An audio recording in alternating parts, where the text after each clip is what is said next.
புற்றுநோய் பாதிக்கப்பட்ட பின்பும் தொடர்ந்து புன்னகையுடன் மக்களிடம் முகம் காட்டினாலும் உண்மையில் மன்னர் சார்ல்ஸின் உடல்நிலை மோசமடைந்து வருவதாக அரண்மனை வட்டார தகவல்கள் தெரிவிக்கின்றன. செல்போனால் மன்னர் மரணமடைந்த பட்சத்தில் அவரது இறுதிச் சடங்கை எப்படி நடத்துவது என்பது குறித்த திட்டம் தயாராகி வருவதாகவும் தகவல்கள் வெளியாகியுள்ளது.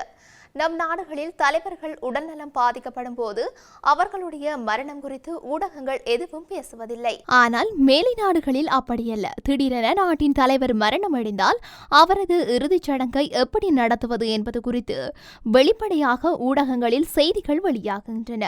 அவ்வகையில் பிரித்தானிய மன்னர் சார்ல்ஸ் புற்றுநோயால் பாதிக்கப்பட்டுள்ளதை தொடர்ந்து அவரது இறுதிச் சடங்கு குறித்து அவரது உதவியாளர்கள் திட்டமிட்டு வருகின்றார்கள். அந்த திட்டத்துக்கு குறிப்பிட்டொரு பெயரிடப்பட்டுள்ளதாகவும் ஊடகம் குறிப்பிட்டுள்ளது. இதற்கிடையில் மன்னர் எப்படியாவது புற்றுநோயை மேற்கொண்டாக வேண்டும் என்ற தீர்மானத்துடன் செயற்பட்டு வருகின்றார். எல்லோரும் நல்லதே நடக்கும் என்ற எண்ணங்களுடன் தான் இருக்கின்றார்கள். ஆனால் உண்மையில் மன்னர் உடல்நிலை மோசமாக உள்ளது என்கின்றார் அரண்மனை வட்டாரத்தைச் சேர்ந்த ஒருவர். பணைய கைதிகள் அனைவரையும் விடுவிக்க வேண்டும் என்ற கோரிக்கையை பிரித்தானியா, பிரான்ஸ், அமெரிக்கா உட்பட 18 நாடுகளின் தலைவர்கள் ஹமாஸ் படைகளுக்கு முன்வைத்துள்ளனர். அக்டோபர் 7 தாக்குதல் தொடர்ந்து ஹமாஸ் படைகள் இஸ்ரேலிய மக்களை பணைய கைதிகளாக பிடித்துச் சென்றனர். இதனைத் தொடர்ந்து மிக கொடூரமான போர் வெடித்தது. ஹமாஸ் படைகளை மொத்தமாக அழிப்பதே இலக்கு என்றும் இஸ்ரேல் தரப்பில் மிரட்டல் விடுக்கப்பட்டுள்ளது. இந்த நிலையிலேயே போர் தொடங்கி 200 நாட்கள் கடந்ததை அடுத்து 18 நாடுகளின் தலைவர்கள் கூட்டறிக்கை ஒன்றை வெளியிட்டுள்ளனர். எஞ்சியிருக்கும் பணைய கைதிகளை ஹமாஸ் படைகள் விடுவிக்க முன்வர வேண்டும் என்று அதில் கோரியுள்ளனர். பணைய கைதிகளை விடுவிப்பதனால் போர் நிறுத்த சூழல் உருவாகும் என்று காசா பகுதியில் மனிதாபிமான உதவிகளை முன்னெடுக்க வாய்ப்பாக அமையும் என்று அதில் குறிப்பிட்டுள்ளனர். அக்டோபர் தாக்குதலை அடுத்து சுமார் 250 பேர்களை ஹமாஸ் படைகள் பிடித்துச் சென்றிருக்கலாம் என இஸ்ரேல் தரப்பு குறிப்பிட்டுள்ள நிலையில் தற்போது 129 பேர்கள் வரையில் எஞ்சிருக்கலாம் என்றே தெரிவிக்கின்றனர். அக்டோபர் 7ஆம் தேதி ஹமாஸ் முன்னெடுத்த எதிர்பாராத தாக்குதலில் 1170 பேர்கள் கொல்லப்பட்டுள்ளதாக கூறுகின்றனர். ஆனால் அதற்கு பதிலடி அளித்த இஸ்ரேலிய தாக்குதலால் இதுவரை 34,305 பாலஸ்தீனிய மக்கள் கொல்லப்பட்டுள்ளனர். இதில் பெரும்பாலும் பெண்கள் மற்றும் சிறார்கள் என்றே கூறப்படுகின்றது. ரஷ்யா உக்ரைன் போரை சூடுபடுத்தும் வகையில் அமெரிக்கா ஒரு சிறப்பு தகவலை வெளியிட்டுள்ளதாக சர்வதேச ஊடகங்கள் செய்தி வெளியிட்டுள்ளன. அதன்படி உக்ரைனுக்கு நீண்ட தூரம் சென்று தாக்கும் ஏவுகணைகளை ரகசியமாக வழங்கியதை அமெரிக்க அதிகாரிகள் உறுதிப்படுத்தியுள்ளனர்.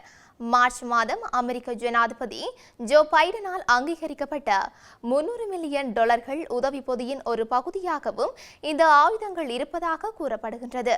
நீண்ட தூர ஏவுகணைகளின் முதல் தாக்குதல் கிரிமியாவில் உள்ள ரஷ்ய இலக்குகளை ஒரு முறையாவது தாக்கியுள்ளதாக அமெரிக்கா தற்போது வெளிப்படுத்தியுள்ளதாக தெரிவிக்கப்படுகின்றது. இந்த நீண்ட தூர ஏவுகணைகளில் ஒன்று 300 கிலோமீட்டர் தொலைவில் உள்ள இலக்கை தாக்கும் என்றும் கூறப்படுகின்றது. இதேவேளை உக்ரைனுக்கான புதிய $61 பில்லியன் உதவி பொதியில் அமெரிக்க அதிபர் ஜோ பைடன் கையெழுத்திட்டுள்ளார். நோட்டோ அணு ஆயுதங்கள் அல்லது தளங்கள் போலந்தில் குவிக்கப்பட்டால் அவை ராணுவ அச்சுறுத்தலாக பார்க்கப்படும் என்று ரஷ்யா எச்சரித்துள்ளது. போலந்து நாட்டில் நோட்டோ அணு ஆயுதங்கள் குவிக்கப்பட்டால் அவை ராணுவ அச்சுறுத்தலாக பார்க்கப்படும் என்று ரஷ்யா எச்சரித்துள்ளது. துணை வெளியுறவு அமைச்சர் அரசு தலைமையிலான செய்தி நிறுவனத்திடம் பேசுகையில் ரஷ்ய எல்லைக்குள் அருகில் நடைபெறும் கூட்டு நோட்டோ அணு ஆயுத பயிற்சிகள் அதன் பாதுகாப்புக்கு அச்சுறுத்தலாக கருதப்படும் என்றார். போலந்து அதிகாரிகள் பேசி வரும் நிரந்தர குவிப்பு குறிப்பாக கவலைப்பட வேண்டியது என்று அவர் மேலும் கூறுகின்றார். இந்த விருப்பத்தை பரிசீலிக்கும் அரசியல்வாதிகள் இதை புரிந்து கொள்ள வேண்டும்.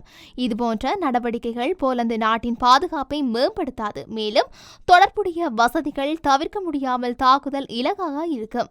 அவை எங்கள் இராணுவ திட்டமிடலில் முன்னிலையில் இருக்கும் என்றார். அண்மையில் போலந்து ஜனாதிபதியின் ஆண்டை டூடோ ரஷ்ய போலீசாரால் இதேபோன்ற ஆயுதங்களை குவிப்பதற்கு பதிலடி நடவடிக்கையாக நேட்டோ உறுப்பு நாடுகளின் அணு ஆயுதங்களை நிலைநிறுத்துவதற்கு போலந்து தயாராக இருக்கும் என்று தெரிவித்தார்.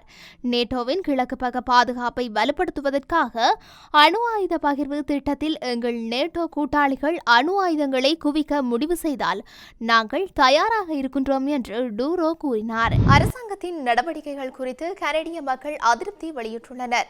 அண்மையில் சமர்ப்பிக்கப்பட்ட வரவு செலவு திட்டம் தொடர்பில் இவ்வாறு அதிருப்தி வெளியிடப்பட்டுள்ளது. மில்லியன் கணக்கான வீடுகளை நிர்மாணிக்கும் திட்டத்திற்கு வரவேற்பு வெளியிடப்பட்ட போதிலும் ஒட்டுமொத்த வரவு செலவு திட்டம் குறித்து அதிருப்தி வெளியிடப்பட்டுள்ளது. லெட்ஜர்ஸ் நிறுவனத்தினால் மேற்கொள்ளப்பட்ட கருத்து கணிப்பு மூலம் இந்த விடயம் தெரிய வந்துள்ளது. 21% மக்கள் மட்டுமே வரவு செலவு திட்டத்திற்கு ஆதரவினை வழங்கியுள்ளனர். பிரதமர் ஜஸ்டின் ட்ரூடோ தலைமையிலான அரசாங்கம் வரவு செலவு திட்டத்தில் பல்வேறு திட்டங்களை அறிவித்திருந்தது. இணைய வழியில் எழுமாறான அடிப்படையில் இந்த கருத்து கணிப்பு மேற்கொள்ளப்பட்டிருந்தமை குறிப்பிடத்தக்கது. அரசாங்கத்தின் வரவு செலவு திட்டம் தொடர்பில் அல்பர்டா மக்கள் கூடுதல் அதிருப்தியை வெளியிட்டுள்ளனர். தாய்லாந்தில் இந்த ஆண்டு அதிக வெப்பமான காலநிலை காரணமாக 30 பேர் உயிரிழந்துள்ளதாக வெளிநாட்டு ஊடகங்கள் தெரிவிக்கின்றன.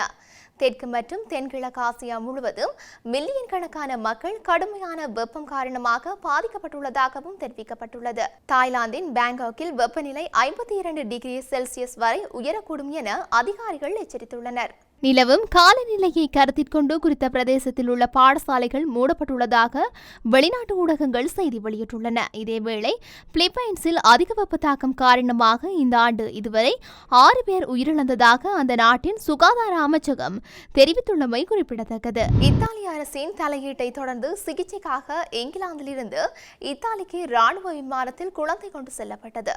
இத்தாலி அரசு தலையிட்டதை அடுத்து கடுமையான நோயால் பாதிக்கப்பட்ட குழந்தையொன்று இங்கிலாந்திலிருந்து இத்தாலிக்கு வான்வழியாக கொண்டு செல்லப்பட்டது. 1 மாதம் கூட ஆகாத இந்த குழந்தை சிக்கலான இதய நோயால் பாதிக்கப்பட்டுள்ளது. மேலும் இங்கிலாந்தில் மேலதிக சிகிச்சை அளிக்க முடியாத நிலை இருந்ததாக கூறப்படுகின்றது. கலப்பு இத்தாலிய மற்றும் நைஜீரிய வம்சாவளியைச் சேர்ந்தவர்கள் என்றும் ஆனால் இங்கிலாந்தில் வசிப்பவர்கள் என்றும் கூறப்படும் குழந்தையின் பெற்றோர்கள் யார் என்பது அடையாளம் காணப்படவில்லை. இத்தாலிய அரசு பிரிட்டிஷ் ராயல் மருத்துவமனை பார்சில்டனில் இருந்து ரோமனில் உள்ள மருத்துவ வசதிக்கு குழந்தையை கொண்டு செல்ல சிறப்பு ஆம்புலன்ஸ் பொருத்தப்பட்ட ராணுவ விமானத்தை அனுப்பியது. குழந்தையின் சிகிச்சை விருப்பங்கள் குறித்து பெற்றோர்களுக்கும் மருத்துவமனைக்கும் இடையே கருத்து வேறுபாடு ஏற்பட்டதாக தகவல்கள் தெரிவிக்கின்றன. உக்ரைனுக்கு பிரிட்டன் கூடுதல் ராணுவ உதவி வழங்க இருப்பதாக தெரிவிக்கப்பட்டுள்ளது. இதற்காக பிரிட்டன் 500 மில்லியன் பவுண்டு செலவழிக்கின்றது. இது தொடர்பாக பிரிட்டிஷ் பிரதமர் ரிஷி சுனக் போலந்தில் அறிவிப்பார் என்று எதிர்பார்க்கப்படுகின்றது. மற்ற ஐரோப்பிய நாடுகள் மீது ரஷ்யா தாக்குதல் நடத்துவதை தடுக்க அதை தோற்கடிப்பது அவசியம் என்று ரிஷி சுனக் தெரிவித்துள்ளார். பல மாதங்களுக்கு பிறகு இதுவே சுனக்கின் அதிகாரப்பூர்வ பயணமாகும். போலந்து பிரதமர் டொனால்ட் டஸ்க் அவரை சந்தித்து பேச இருக்கின்றார். உக்ரைனுக்கு பிரிட்டன் நீண்ட காலமாகவே ஆதரவு தெரிவித்து வருகின்றது. இந்த நிதியாண்டில் உக்ரைனுக்கு பிரிட்டன் மொத்தம் 3 பில்லியன் பவுண்டு பெருமானம் உள்ள ராணுவ உதவி வழங்குகின்றது. உக்ரைனுக்கு எதிரான போரில் ரஷ்ய ஜனாதிபதி புட்டின் வெற்றி பெற்றால் உக்ரைனில் எல்லையில் அவர் நிறுத்திக் கொள்ள மாட்டார். உக்ரைனின் ஆயுதப்படைகள் தொடர்ந்து துணிவு போரிட்டு வருகின்றன. இருப்பினும் எங்கள் ஆதரவு அவற்றுக்கு தேவைப்படுகின்றது. பிரிட்டன் வழங்கும் கூடுதல் நிதி அதை உறுதி செய்யும் என்று சுனக் வெளியிட்ட அறிக்கையில் தெரிவிக்கப்பட்டிருக்கின்றது. உக்ரைனுக்கு உதவியாக பிரிட்டன் பேரளவில் பல ஆயுதங்களையும் சாதனங்களையும் அனுப்பி வைக்கின்றது. அவற்றில் அதிநவீன போராற்றல் கொண்ட 60 படகுகளும் அடங்குகின்றன. இதற்கிடையே உக்ரைனுக்கு உதவி வழங்கும் அமெரிக்க ஜனாதிபதி ஜோ பைடனுக்கு உக்ரைனிய ஜனாதிபதி வொலோடிமிர் ஜெலன்ஸ்கி தொலைபேசி மூலம் தொடர்பு கொண்டு நன்றி தெரிவித்துக் கொண்டார்.